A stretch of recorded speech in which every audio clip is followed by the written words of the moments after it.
우리가 주일 오전마다 미국에서 제일 크게 목회하고 계시는 조엘 오스틴 목사님, 긍정의 힘, 믿음의 힘이죠. 그 말씀을 우리가 같이 나누고 있습니다. 오늘 마지막 원리를 나누겠습니다.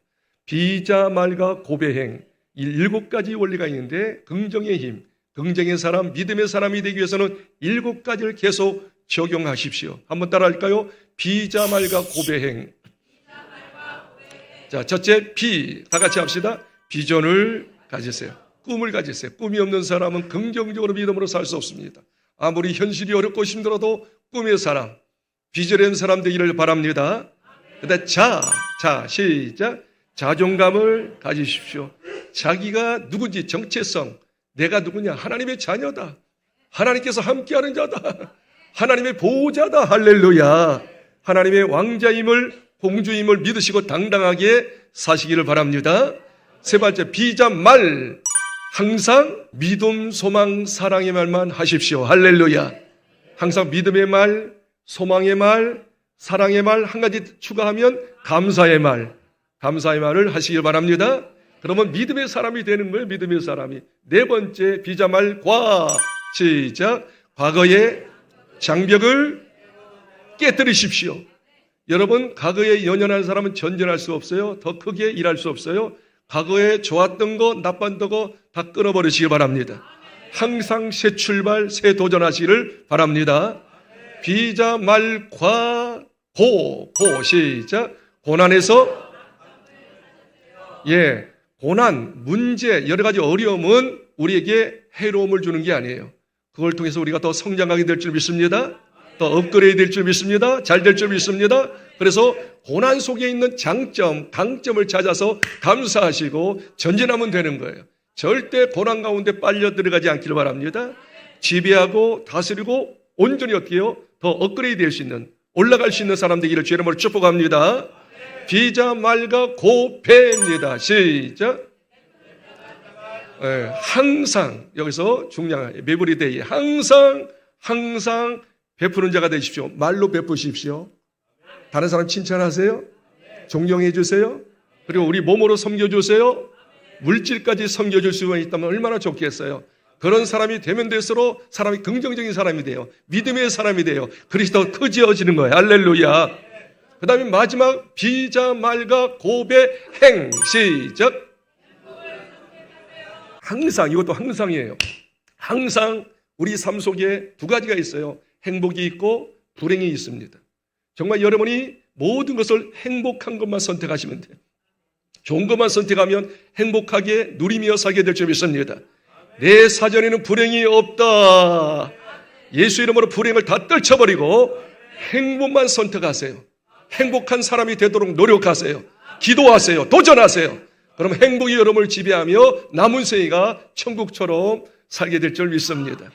비자, 말과 고배행, 마음속 늘 새기면서 적용하고 실천할 수만 있다면 아름다운 열매가 주렁주렁 맺혀서 이 험난한 세상, 어려움 많은 세상일지라도 천국처럼 살 수가 있고 승리하며 살 수가 있고 축복을 누리면서 살 수가 있다고 저는 확실히 믿습니다. 항상 행복만 선택하십시오. 그런데 여러분, 이 세상에서 말입니다. 행복을 초이스하기가 얼마나 어려운지요. 왜냐하면 이 세상에는 불행한 요소, 어려움의 요소가 너무 많습니다. 제가 항상 마음속에 새기고 있는 한 분의 심리학자가 있는데 그분의 사람은 나폴레옹 힐이라고 하는 사람이에요. 나폴레옹 힐. 그 나폴레옹 힐 박사가 현대인들을 바라보니까 첫 번째 두려움의 요소가 뭐냐 하면 실패 두려움이 마음속 밑바닥에 있다는 거예요. 지금은 우리가 생존 경쟁의 시대를 살고 있어요.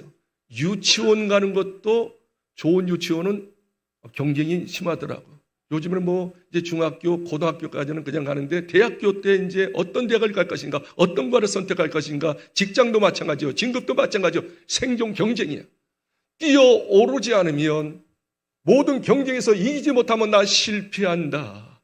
실패하면 나고자지 하고서 마음속에 실패에 대한 두려움이 있는 것이죠. 두 번째 두려움이 뭐냐 하면 가난에 대한 두려움. 지금은 물질 만능의 시대예요. 돈 없이는 아무것도 못할 것 같아요. 애들 유치원도 못 보내. 그냥 애들 학원도 못 보내는 거예요. 그리고 우리가 먹고 싶은 좋은 음식도 못 먹어요. 돈이 없으니까 어떻게 해요? 이렇게 좋은 날씨, 여러분처럼 주님 전에 나와서 먼저 영혼이 잘 되는 것을 선택했지만 세상 사람들은 어떻게 해요? 좀 있다면 어떻게 해요? 다 놀러 가기 바쁘잖아요. 벚꽃놀이 요즘에. 여러분 끝나고 여러분 우리도 놀자고요. 옆에 가서 저기 은혜학교 그쪽 있잖아요. 그쪽 은혜학교 아세요? 은혜 중고등 그쪽 벚꽃이 만발해. 우리 한번 오후에 갑시다. 우리도 하나님이 주신 이 만물이신데 우리도 누려야지. 하여튼 돈이 없으면 잘 들어보세요. 돈이 없으면 놀러 가지도 못하고, 그죠? 먹지도 못하고 뭐 그래가지고 가난하면 어떡하지? 인간의 마음속에 가난에 대한 두려움이 있는 것이 사실이죠. 세 번째 현대인의 두려움이 뭐냐 하면 바로 질병에 대한 두려움. 요즘에는 왜 이렇게 회개망측한 질병들이 많은지, 툭하면 불치병이래. 못 고친다는 거예요. 이렇게 의료가 발전이 되어 있음에도 불구하고 불치병이 많았기 때문에 많은 사람이 병 걸리면 어떡하지? 암 걸리면 어떡하지? 머리만 많이 아프면 이게 고혈압이 아닐까? 가슴이 좀 세게 때렸지만 이게 심장병이 아닌가 말이에요. 소화가 안 되고 소화가 안 되는 거예요. 이게 위암이 아닌가 말이지. 좀 나긋나고 피곤하면 이 간암이 아닌가 말이지. 우리가 좀 아프면 암이 아닌가. 그래서 솔직히 말해 여러분 밑바닥 속에는 질병의 두려움이 있는 것이 사실인 겁니다. 인정하면 고개를 좀 끄덕하세요. 그다음 네 번째 현대인들의 두려움이 뭐냐 하면 바로 노쇠 현상에 대한 두려움이에요. 나이가 들면 들수록 늙어감을 느낄 때 불행한 거예요. 아주 마음이 기분이 좋지가 않아요. 보통 사람들을 보니까 40대 정도까지는 40세까지는 그래도 기고만장하게 살아요. 인물도 괜찮고 힘도 있고 그래서 굉장히 아주 나름대로 자부심을 갖고 사는데 40이 딱 넘어버리니까 어떻게 해요? 얼굴에 잔주름이 생기기 시작해요. 점이 생기기 시작해요. 흰머리가 나기 시작합니다. 힘이 빠지기 시작합니다. 그러면서 어떻게 해요? 거울 보기가 싫은 거야. 왜? 거울 보면 잔주름이 있으니까. 점이 있으니까. 흰머리가 희끗희끗 나오니까. 그래서 40 이후에 거울 보기가 싫다는 거예요. 그래서 점점점 자기가 나이가 들면서 야, 나도 늙는 거구나. 늙음에 대해서 굉장히 마음속에 속상함이 생겨지는 거예요. 그래서 현대인 마음속에는 그 늙어감에 대한 노쇠 현상에 대한 두려움이 있는 것이 사실입니다. 그러면서 다섯 번째 어떤 두려움이 있는 거 아니? 한번 따라할까요? 사랑 상실에 대한 두려움. 사랑이 상실된다 그거예요. 어릴 때 자식이지 애들이 크다 보면 아버지 어머니 안 찾잖아요. 자기 친구 찾죠. 오락으로 찾아 오락으로. 그리고 얘들이 결혼한단 말이에요. 결혼할 때 말이죠. 예? 어머니 잘 섬길게요. 잘 찾아갈게요. 연락할게요. 무슨 연락을 합니까? 명절 때 오면 다행이다. 명절 때 오면 다행이야. 그래서 어떻게 해요? 스스로 부모님들이 느껴져요. 야, 애롭구나. 자식도 필요 없구나. 그래서 사랑 상실, 애로움을 느끼는 거예요. 나이가 들면 들수록. 그 다음에 여섯 번째 두려움이 있어요. 한번 따라할까요? 전쟁에 대한 두려움. 요즘에 전쟁은 소총의 전쟁이 아니잖아요. 폭탄의 전쟁이 아니잖아요. 핵폭탄이 핵폭탄. 핵이 터지면 평택이 그냥 진멸해버려요. 불바다되는 거예요. 그렇죠? 지구를 수백 번이에요. 수천 번 불바다 시킬 정도로 핵무기가 그렇게 있다는 거 아니겠어요? 한 방 터지면 다 죽는 거예요. 그렇기 때문에 전쟁 나면 다 죽는다. 다 없어진다. 두려움이 있는 거예요. 그리고 마지막 인간 마음속 밑바닥에 있는 것이 두려움이 있는 것인데 뭐냐면 따라합시다. 죽음에 대한 두려움. 죽음에 대한 두려움. 나름대로 말입니다. 한번 성공해 보려고 뼈 빠지게 어릴 때부터 고생하는 거예요. 쓰지도 않고 먹지도 않고 놀지도 않고 열심히 모으고 어느 정도 모았어요. 집도 샀어요. 분양도 받았어요. 땅도 샀어요. 살만하다. 그런데 불치병이래 그냥. 그리고 떠난다고 생각하니까 지금까지 쇠 빠지게 고생해가지고 벌어놓은 이 모든 것이 누구 것이 되느냐 그 말이야. 내가 이렇게 하려고 샀느냐 그거야. 그래서 죽음에 대한 어떤 두려움이 밀려오는데 죽겠다는 거예요. 근데 죽음에 대한 두려움이 왜 그렇게 두려움이 생기는 거 아니? 저 예수 믿는 사람이 평소에는 말이죠. 예수 믿고 구원받으세요. 천국과 지옥이 있어요. 당신 심판받아요. 지옥 형벌 가는 거예요. 이걸 우습게 여겼어 평상시에는. 근데 자기가 죽게 되어지면 사람이라고 하는 것은 영적 존재이기 때문에 눈이 열리는 거야. 아하, 이 세상이 전부가 아니구나. 이 땅은 떠나면 무슨 저 세상이 있을 것 같다고 하는 그것이 느껴지기 시작합니다. 그리고 눈에 보여지기 시작하는 거예요. 그렇다면 예수 믿는 사람이 너 예수 믿어. 예수 믿지 않으면 지옥 가. 그것이 전에는 농담으로 여겼는데 자기가 죽게 되어지니까 느끼기 시작하는 거예요. 아, 내세가 있을 법도 하다. 내가 지금까지 살면서 좋은 일을 한 번도 제대로 못했는데, 선한 일을 못했는데, 내가 이렇게 죽으면 심판당하지. 그런 강력한 심판에 대한 어떤 두려움, 충동질이 일어나가지고 더 죽음에 대해서 힘들다는 거예요. 그래서 진짜 죽을 때 말입니다. 저승사자가 와가지고 자기를 끌고 간다고 하는 이야기들을 저희들이 많이 듣지 않습니까? 그렇습니다. 그렇기 때문에 죽음 자체의 두려움보다도 죽음 이후의 심판, 죽음 이후에 생길 일을 생각하니까 도리어 죽기가 힘든 거예요. 그래서 어떻든 인간 마음속에 이 나폴레 힐 심리학 박사가 이야기한 것이 아주 정갈하게 인간의 그 실체를 드러낸 거예요. 인간은 두려움 속에, 염려 속에, 공포 속에 있는 거예요. 겉으로 볼 때는 말입니다. 웃으면서 나는 두렵지 않아. 나는 대단해. 괜찮아. 그러면서도 인간 자체는 어쩔 수 없는 존재예요. 바로 말입니다. 실패에 대한 두려움이 있어요. 가난에 대한 두려움이 있어요. 질병에 대한 두려움이 있어요. 노쇠 현상, 늙어감에 대한 두려움이 있어요. 사랑 상실, 결국 나 혼자구나, 애로움이 느껴져요. 그리고 전쟁에 대한 두려움이 있고 결국 죽음에 대한 두려움, 심판에 대한 두려움이 이 세상에 가득히 산적해 있는데 이 세상에서 어떻게 행복하게 기쁨으로 살 수 있느냐? 솔직히 행복하세요. 행복하게 살아야지. 말을 하고 고백을 하지만 실상으로 자기 마음속 깊이 속에 있는 이 두려움과 공포와 근심을 제거할 수 있는 사람이 과연 얼마나 있을까? 나는 좀 희한한 걸 봐요. TV에서 행복에 대해서 토크하는 사람들이 종종 나오잖아요. 지금도 나오잖아요. 그렇게 행복에 대해서 이렇게 하면 행복할 수 있어요. 이렇게 하면 장수할 수 있어요. 이렇게 하면 재밌는 인생을 살 수 있어요. 그렇게 말했던 사람이 어느 날 안 보여. 그 사람이 자살했대. 그 사람이 말입니다. 그냥 약을 먹고 그냥 그렇게 했대. 그 원인이 뭐예요? 말은 했지만 실상으로는 두려움과 공포 속에 살고 있다는 사실이죠. 이런 위성적인 행복 말고요. 진정한 행복, 참된 행복, 정말 두 손을 번쩍 들고 하늘을 향해서, 아니 모든 사람을 향해서 이렇게 고백할 수 있는 사람. 나 진짜 행복해요. 나 정말 살만해요.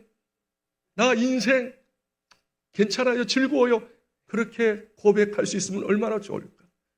우리 국제소망교회 성도들 위선 떨지 마시고 겉으로 행복한 척 하지 마시고 진심에서 우러나는 행복 소유하시기를 바랍니다. 소유하시기를 바랍니다. 성경에 보니까 정말 항상 행복을 선택하고 어느 환경이 놓여질지라도 심지어 감옥 속에 놓여질지라도 감옥 안에서도 행복을 노래하고 진정으로 만족하다고 기뻐하는 사람이 있었으니 바로 사도 바울이에요.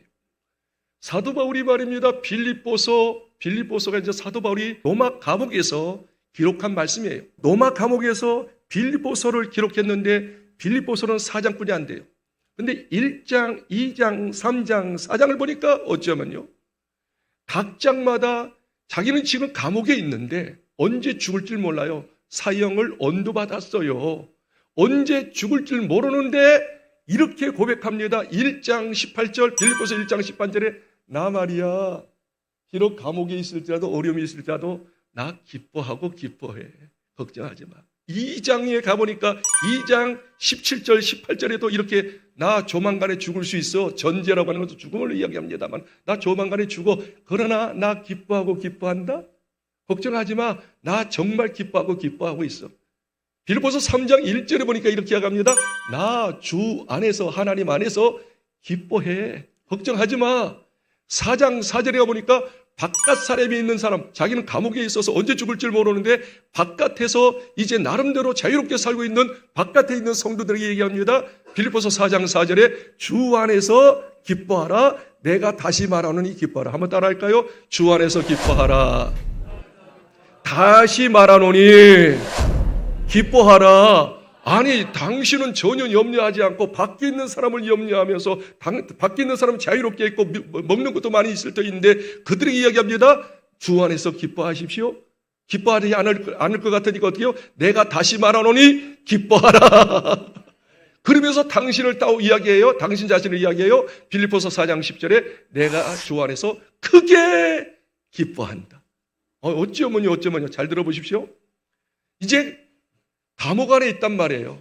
언제 죽을 줄 모른단 말이에요. 기쁨이 나오겠어요? 즐거움이 나오겠어요? 행복의 노래를 부르겠어요? 그런데 어떻게 해요? 한 번이 아니고 계속적으로 기뻐하고 기뻐한다.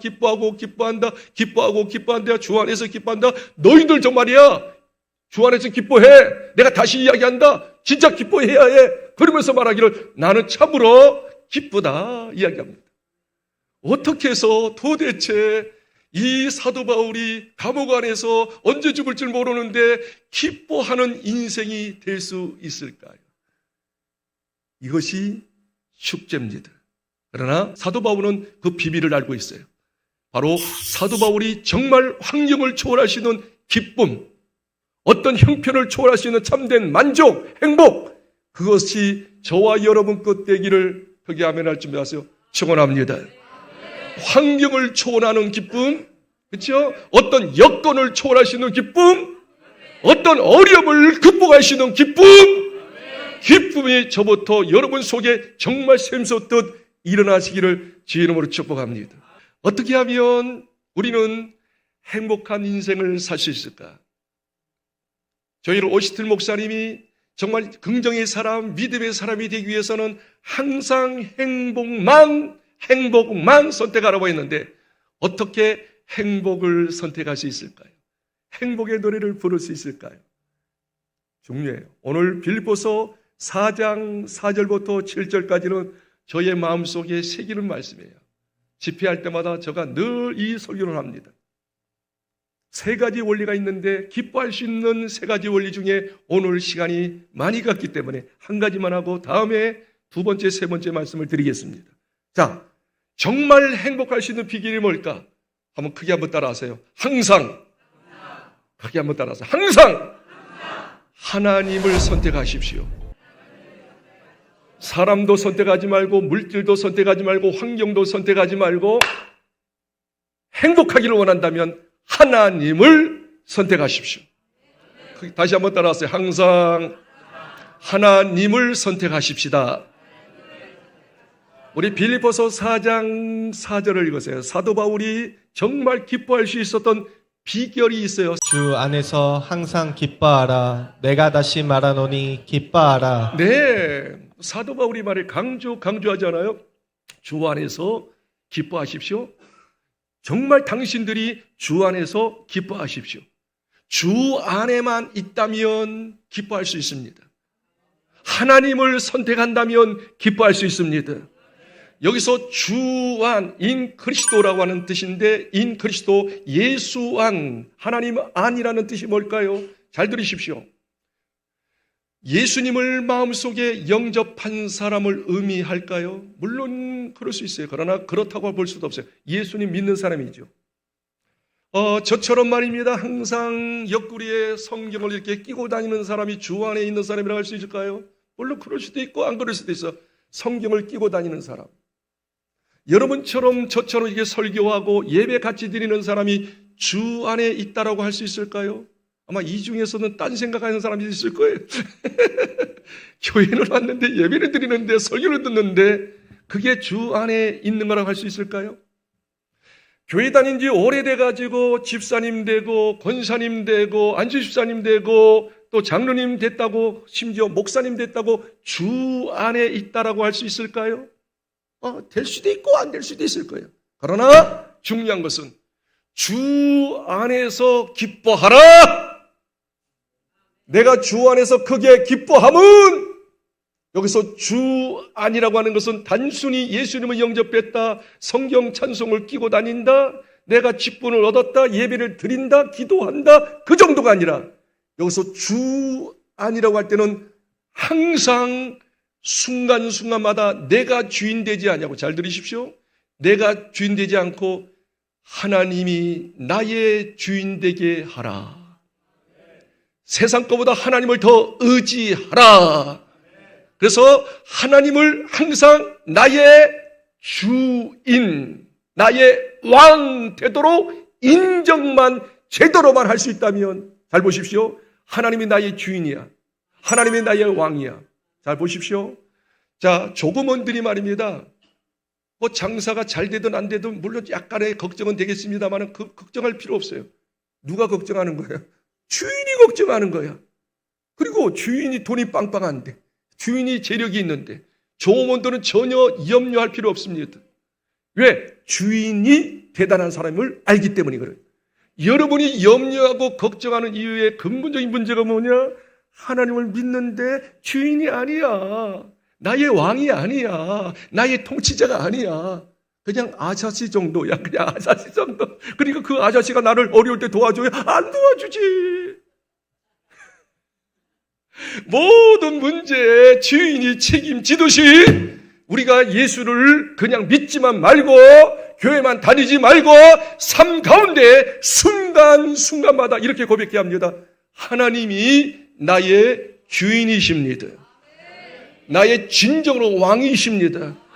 믿음으로 고백하면, 믿음이 아니고 그냥 어설프게 그냥 하나님은 나의 구원, 뭐 주인인 것 같아. 뭐 하나님은 나의 뭐 목사님이 그러시는데 뭐 왕이라고 해. 그따구로 이야기하지 마시고 진정으로 개인적으로 신앙은 하나님과 일대일 관계예요. 하나님이 나의 왕이요 주인입니다. 주는 그리스도시요 살아계신 하나님, 믿음의 진정한 하나님에 대해서 주인으로 왕으로 인정하고 난다면 하나님이 나의 주인이신데 내가 염려할 필요 없죠. 주인이 염려해야지. 그분이 다 책임져 주시는데 깨닫기를 주 이름으로 축원합니다. 성경에서 보니까, 잘 들으십시오. 성경에서 보니까 하나님을 진정으로 주인으로 왕으로 모신 분이 계셔요. 많은 분이 있지만 그 중에 대표적으로 하나님을 나의 왕입니다. 나의 주인입니다. 그렇게 고백하면서 하나님이 나의 왕이니까, 나의 주인이니까 그 다음에 고백합니다. 나는 부족함이 없어요. 주님이 책임질 걸 믿으니까, 나의 주인이니까. 내 잔이 넘치나이다. 기쁨이 넘치나이다. 내가 아버지의 집에 영원히 거하리로다. 아버지 집은 천국이에요. 천국에서 영원히 거한다는 거예요. 거기에서 슬픔도 없고 괴로움도 없잖아요. 기쁨 속에, 만족 속에, 행복 속에 아버지 집에 거하며 사는 인생이 되었습니다. 하나님이 나의 왕이기 때문에, 주인이기 때문에 바로 다윗입니다. 우리 한번 읽어볼까요? 시편 23편 1절을 여러분의 신앙 고백으로 읽었으면 참 좋겠어요. 여호와는 나의 목자시니 내게 부족함이 없으리로다. 여기서 그냥 어설프게 읽으면 의미가 없어요. 또박또박 읽어야 합니다. 여호와는, 하나님은 전능하신 하나님입니다. 창조주 하나님이십니다. 할렐루야. 그 창조주 하나님, 전능하신 하나님, 입술로만 하지 말고 진짜 믿고 고백해. 여호와는 나의 다윗의 최성주의 목자시니, 목자는 뭐예요? 주인이라는 뜻이에요. 주인. 왕이라는 거예요. 그러면 자기는 누구라는 거예요? 양이라는 거예요. 양. 자기 주제 파악을 했어요. 나는 양입니다. 하나님은 양을 치는, 양을 인도하는, 양을 목양하는 목자입니다. 나의 주인이십니다. 그러므로 어떻게 해요? 하나님이 나의 목자로 인정하니까, 믿으니까 내게 부족함이 없다고. 왜? 목자가 다 책임져 주시는 거예요. 내 잔이 넘치나이다. 여호와의 집에 영원히 거하면서 기쁨의 노래를 부르며 행복의 노래를 부르면서 살리로다. 여러분이 진정으로 하나님을 목자로, 주인으로 믿고 고백하면, 그게 정말 믿음으로 고백하면 부족함이 없습니다. 고백이 나오게 될 줄 믿습니다. 행복의 노래를 부르게 될 줄 믿습니다. 어떻게 해서 다윗은 말입니다. 하나님을 목자로 인정했느냐 그거예요. 믿었느냐 그거예요. 그건 뭐냐면 따라합시다. 자기 자신을 잘 알았기 때문에 하나님을 목자로 모셔드렸다. 그럼 목자라고 부를 때 자기 자신이 누구라는 거예요? 양이라는 거예요. 그 주제 파악을 잘한 거예요. 나는 성경을 보면서 깜짝 놀래요. 왜 하나님, 전능하신 하나님, 인간을 창조하신 하나님이 다른 비유로 할 수도 있는데 항상 인간을 이야기할 때 양으로 이야기해요. 양으로. 이사야서 53장 6절에 이렇게 이야기합니다. 우리는 인간은 다 양 같아서 그릇 행하여 각기 제 길로 갔거든. 우리는 다 양 같아서. 그리고 요한복음 10장 10절에 예수님께서 이 땅에 오신 이유를 이렇게 이야기하잖아요. 내가 온 것은, 나 예수가 온 것은, 이 땅에 온 것은 양으로 하여금 생명을 얻고 또 풍성히 얻게 하라.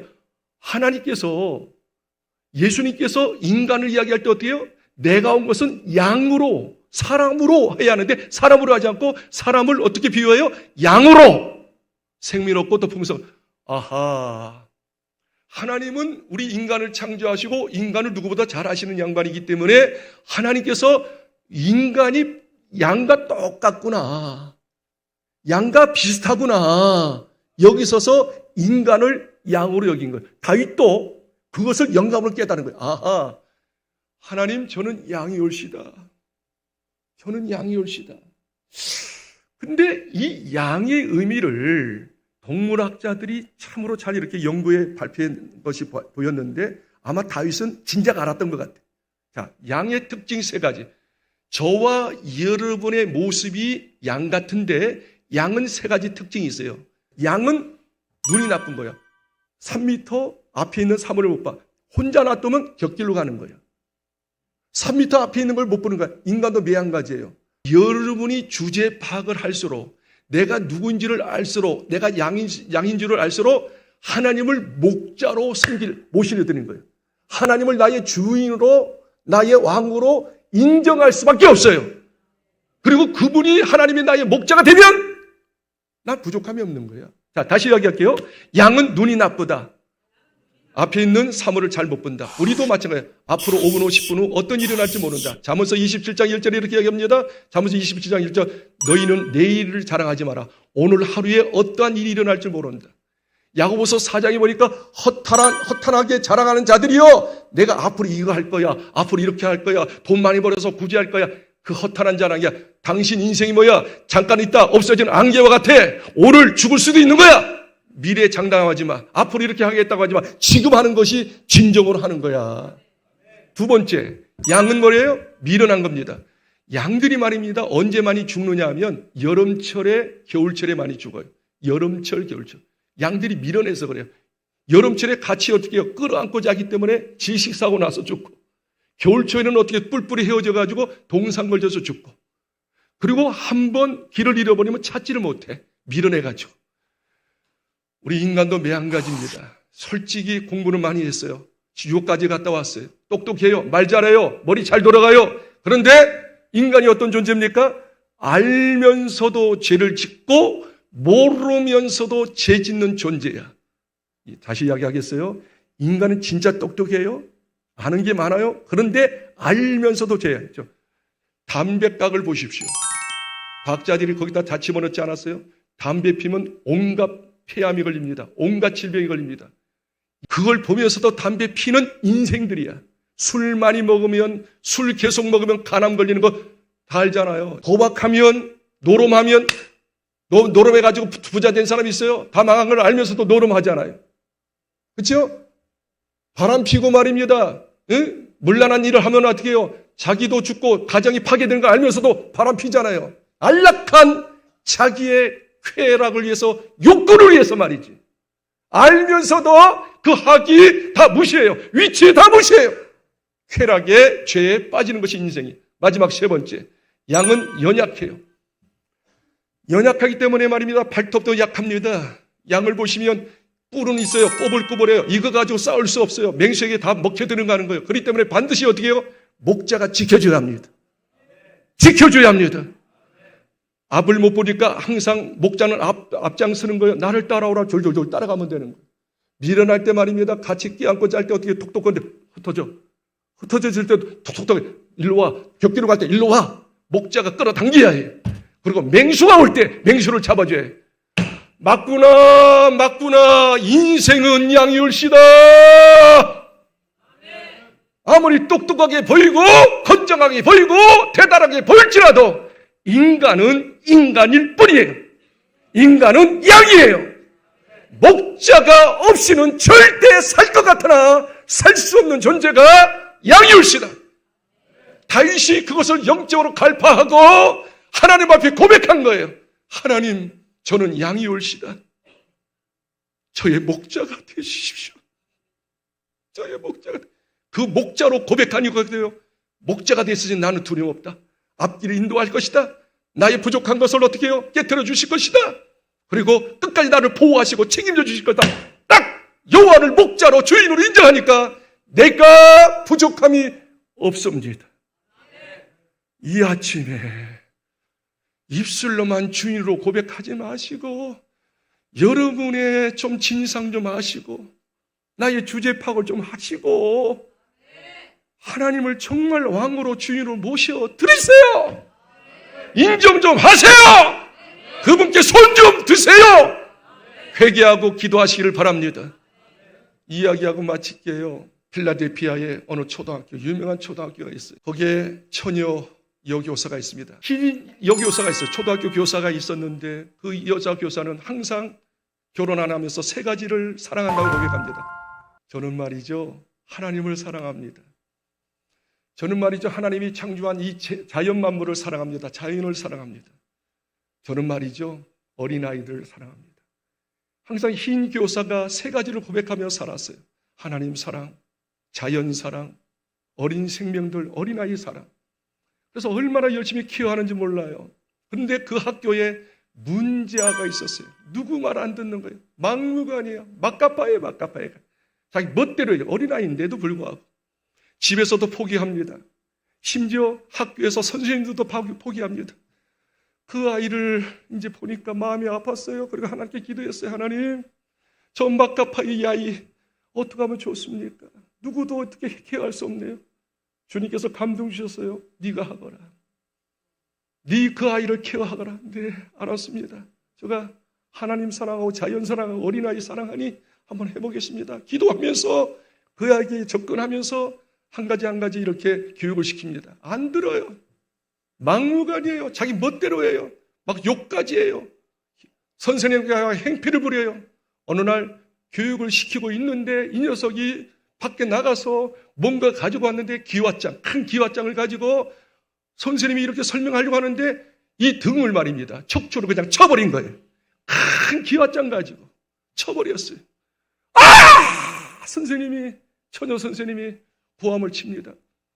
119 응급실로 해가지고 이제 보니까 이 척추가 완전히 골절이 돼버린 거예요. 나가버린 거예요.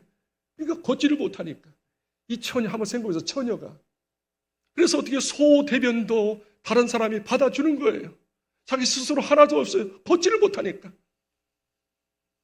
한 달, 두 달이 지나는데 처음에는 그래도 그럴 수도 있지 하고서 그 아이를 용서할 마음이 있었는데 이게 두 달 되고 세 달 되고 또 처녀가 말입니다. 소대변을 이게 가루지를 못하고 다른 사람이 도와주니까 창피하잖아요. 부끄럽잖아요. 속상함이 생기는 거예요. 그러면서 그 녀석에 대해서 미움 감정이 드는데 이 이놈 새끼, 네 놈이 나를 완전히 청춘을 이렇게 말아먹었구나. 나를 이렇게 비극을 만들었구나. 처음에는 사랑이 있었고 용서가 있었는데 시간이 두 달, 세 달이 지나버리니까 나 미움만 생기는 거야. 그래서 기쁨이 하나도 없어. 왜 내 이 처지가 이렇게 꼬라지가 됐느냐 말이야. 하나님도 원망하기 시작합니다. 근데 어느 날 자기 방을, 자기 병실을 청소하는 흑인 여성이 들어와서 청소를 하는데 얼굴이 아주 꺼뭇쩝쩝하잖아요. 흑인이니까. 몸도 이렇게 뚱뚱해가지고 볼품이 하나도 없는데 청소하면서 희낙낙하면서 웃으면서 찬송하면서 청소하는 거야. 하나님의 은혜에 감사하면서 찬송하는, 나 같은 죄인 살리시 하면서 막 찬송하는 거야. 딱 들어보니까 찬송인 걸 알 수가 있었어요. 그런데 얼마나 기쁘게 찬송하는지. 그런데 그 자체가 싫은 거야. 자기는 불행하니까.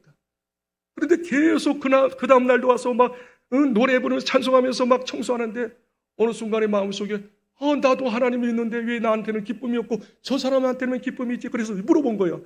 아주머니, 뭐가 그렇게 좋아서 그렇게 찬송하면서 청소해요? 청소가 힘들지 않아요? 그 지저분한 거 청소하는데 뭐가 그렇게 좋은 거예요? 그러니까 힘들긴 힘들지요. 그러나 나는 예수님을 나의 주인으로 영접했답니다. 예수님이 늘 나와 함께 하심을 나는 믿어요. 지금까지 하나님이 나를 도와주셨고 인도하신 걸 나는 확신하니까 그 내 안에 계신 주님이 너무 고마워서 찬송할 수밖에 없다고 말이지. 찬송할 수밖에. 주님이 계신 걸 알고 찬송하는 거야. 그 순간에 벼락을 맞아버린 거야. 순간적으로 쾅 하는 울림이 있는 거야. 나도 저런 신앙이 있었는데 늘 주님의 은혜에 감사해서 하나님 사랑하고 자연 사랑하고 그 어린아이들에게 섬겼는데 내 안에 계신 예수님을 내가 망각했구나. 그분이 나갔어요. 그리고 그 침대 발에 엎드립니다. 그리고 하염없이 하나님께 울어요. 하나님, 나를 위해서 십자가에 죽으시고 부활하신 그 예수님을 영접한 건 확실한데 내 속에 예수님이 계신 걸 확신했는데 어렵다 보니까 환경이 힘들다 보니까 예수님을 망각했네요. 저를 용서해 주세요. 내 안에 계신 예수님, 좋으신 예수님 나 믿습니다. 저와 함께 하실 줄 믿습니다. 인도하실 줄 믿습니다. 보호하실 줄. 막 회개가 터지면서 막 기도하는데 순간적으로 영감의 시가 떠오릅니다. 그리고 펜을 들고 노트에다가 기록하기 시작한 거예요. 주 안에 있는 나에게, 주 안에 있는 나에게 딴 근심 있으리야. 십자가 밑에 나가 내 짐을 풀었네. 주님을 찬송하면서 내 앞길 멀고 험해도, 지금 척추가 다쳐가지고 언제 고침받을 줄 몰라. 내 앞길 멀고 험해도 내 안에 주님을 찬송하겠네. 근심이 변하여 찬송이 되었네. 근심이 변하여 기도가 되었네. 주님을 찬송하면서 내 앞길 멀어도 나 주님만 따라가리. 시를 쓰면서 영적으로 회복됐어요. 내 안에 하나님이 함께 하심을 믿었어요. 확신했어요. 그리고 막 감사했어요. 그런데 몇 달 안 됐는데 척수가 기적적으로 고침받았어요. 그리고 회복돼가지고 학교로 복귀했어요. 문제 있는 아이를 찾아갔어요. 그 나를 쳤던 아이를 그리고 용서했어요. 그 아이도 변화된 줄 믿습니다. 70세까지 살고 처녀로 결혼하지 않고 이 어려운 애들만 섬기며 살았고, 이 시가 어떤 작곡가에 의해서 작곡이 돼가지고 지금 우리 370장, 우리 찬송가 370장에 실려 있는 찬송이 된 거예요. 이 찬송하면서 여러분 안에 계신 주님을 찬양하고, 앞길이 어렵고 힘들어도 내 안에 계신 주님 선택하면, 그분 의지하면 행복의 노래를 부르게 될 줄 믿습니다. 우리 한번 찬송할까요? 찬송하면서 주님 앞에 나가겠습니다. 준비한 예물도 하나님께 올려드리면서 찬송했으면 더 좋겠어요. 네. 주 안에 있는 나에게 딴 근심 있으랴. 십자가 밑에 나가 내 짐